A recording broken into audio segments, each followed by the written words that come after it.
चमत्कारी पत्थर समय की बात है ये गरीब किसान। रहता। उसकी हालत देखकर गांव वाले भी उसकी मदद नहीं कर पाते थे। एक दिन वह अपनी किस्मत को कोसते हुए जंगल में लकड़ियां काटने गया। जंगल में काम करते करते रघु थक गया और एक पेड़ के नीचे आराम करने लगा। तभी वहां से एक साधु गुजरे। उन्होंने रघु को चिंतित देखा और पूछा, क्या बात है बेटा, तुम इतने परेशान क्यों हो? रघु ने अपनी सारी परेशानियां साधु को बता दी। साधु मुस्कुराए और बोले, मैं तुम्हारी मदद कर सकता हूँ। यह कहकर उन्होंने अपनी झोली से एक छोटा सा पत्थर निकाला और रघु को दिया। साधु बोले, यह एक चमत्कारी पत्थर है, इसे किसी भी लोहे की चीज से छुआओ तो वह सोने में बदल जाएगी। लेकिन याद रखना, यह पत्थर केवल 7 दिनों तक ही काम करेगा। 7 दिन बाद इसकी शक्ति खत्म हो जाएगी, इसीलिए इसका समझदारी से उपयोग करना। रघु ने पत्थर लिया और साधु को धन्यवाद दिया। घर लौटते ही उसने लोहे के अपने पुराने औजारों को पत्थर से छुआया और वे सब सोने में बदल गए। धीरे धीरे वह गांव के दूसरे लोहे के सामान भी खरीदने लगा और उन्हें सोने में बदलकर बेचने लगा। देखते ही देखते रघु अमीर हो गया। अब उसके पास पैसा, जमीन और आरामदायक जीवन के सभी साधन थे। लेकिन 7 दिन पूरे होने के बाद चमत्कारी पत्थर की शक्ति खत्म हो गई। अब रघु के पास बहुत धन था, लेकिन उसने महसूस किया कि उसका दिल अब भी बेचैन है। उसने सोचा, इतना धन होने के बावजूद मैं संतुष्ट क्यों नहीं हूँ।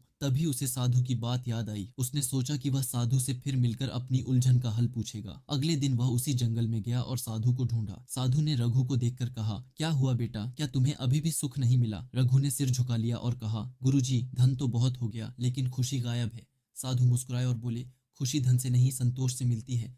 अगर तुम अपने धन का कुछ हिस्सा जरूरतमंदों की मदद में लगाओगे तो तुम्हारा दिल हल्का होगा और तुम्हें सच्चा सुख मिलेगा। रघु ने साधु की बात मानी। उसने अपने धन का एक हिस्सा गरीबों और बेसहारा लोगों की मदद के लिए दिया। धीरे धीरे उसका जीवन खुशहाल हो गया। यह कहानी सिखाती है कि सच्चा सुख केवल धन कमाने में नहीं, बल्कि उसे सही दिशा में उपयोग करने में है। संतोष और दान ही हमारे जीवन को पूर्ण बनाते हैं।